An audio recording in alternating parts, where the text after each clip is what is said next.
sensitive one. John Howard, he used to be the Prime Minister of Australia.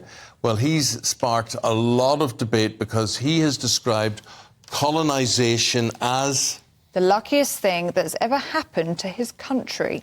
OK, now just think about that, and if you're Aboriginal or whatever, you may have a completely different view of that. But he praised Britain for being a... let me see what he praised Britain for there. Sorry, don't we get so excited there.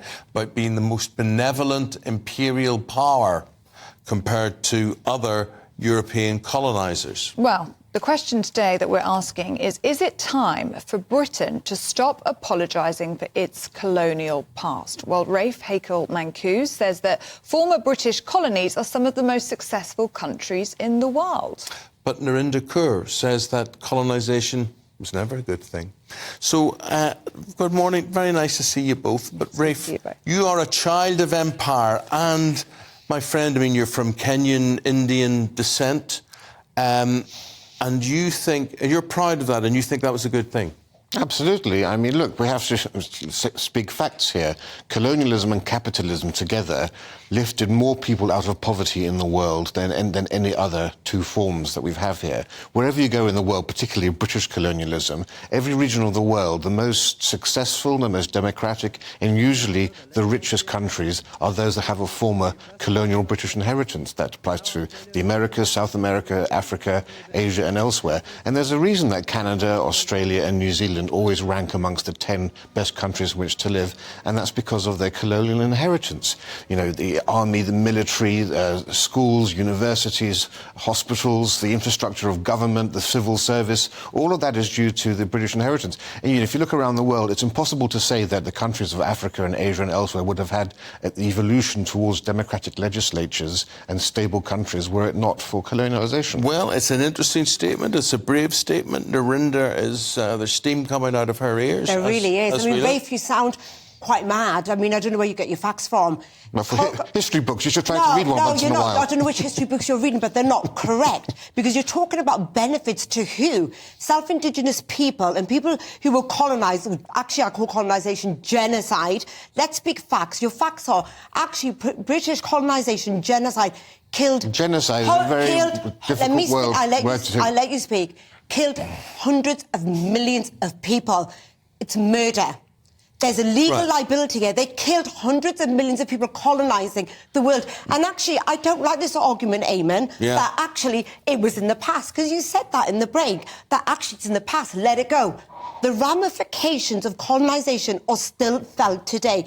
Aboriginal people are still the poorest in health, education. An Aboriginal teenager is more likely to go to prison than university. I'll tell you what I think. I mean, it's very controversial. I mean, I'm from Ireland, and, you know, colonisation there, we still live with today.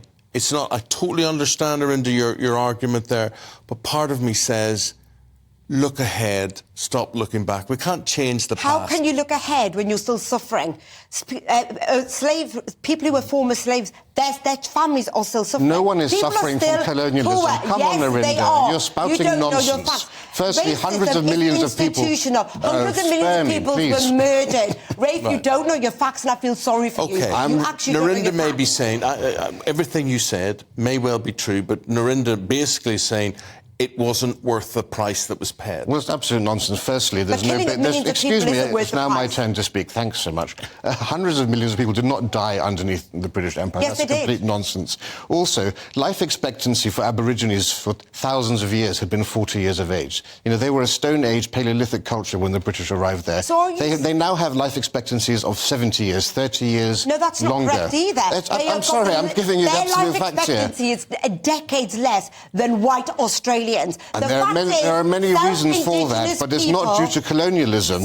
Their life expectancy increased by 30 years in 200 years. After tens of thousands of years, it was 40 years. I'm terribly sorry, but you need to go back and do some research. No, Rafe, you don't know your facts, because actually colonisation or genocide has put Australians, South Indigenous people, behind hundreds of years. Everywhere you go. Colonisation put Indians back hundreds of years. You're not right in anything. Excuse me, under the Raj, the British population... You can't actually say that because Britain made some trains and we did this and we did that. We did great. You did it for your own benefit. The Indian population. The only thing that benefited colonisation was the British, their pockets. You lined your pockets Narinder, on the backs of Sorry, can I just make one Narinder, point? I will guess that the general audience that's listening and watching us today will respect what both of you are saying, but they'll say you're losing the argument because he seems very calm about this, and you rightly probably, so you're inflamed about this, aren't you? Because people died at the hands of British government and the British monarchy. All right, I'm sorry, can I just interject here? here? Let me finish now. Well, you've spoken for quite a while, People actually. died, Eamon. Right. Hundreds of millions of people died. OK, how do you respond to that? Under the Indian Raj, the population of India increased from 170 million to 450 20 million died in the Bengal famine. The whole cyclical famines of India ended because of British storage techniques and malnutrition you're a liar. projects. You're actually lying about your facts. Well, I'd love to have a longer discussion where I can expose the nonsense that you're spouting here. You're spouting nonsense on the national British TV. advanced women's rights in India. The history of women in India is one of oppression. The British banned sutti, the burning of widows on the funeral pyres. The British stopped the infanticide of girls. And the British allowed Hindu women to remarry. You killed in 1919. You shot You wouldn't be here enjoying the lifestyle you are were it not for the Britain's great advances for women. I'm terribly sorry. Rafe, what you're saying is because Britain, the great British Empire, we went there and we advanced social justices and all that. Therefore, I'm lucky.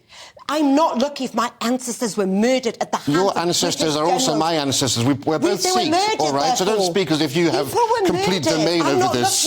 All right? I'm not lucky. You are Indian absolutely people, lucky. Aboriginal people are not lucky because of British colonisation. British colonisation was genocide. I'm saying as a woman, as an Indian woman, you are lucky because of colonisation, because your life would not be as... I live in a country where I face racism. I could have been back home, and actually India could have been richer. Thankfully, we are richer now. Thankfully, India is one of the world's 5 most racist countries. I'm terribly sorry to break it to you. That's got nothing to do with colonisation.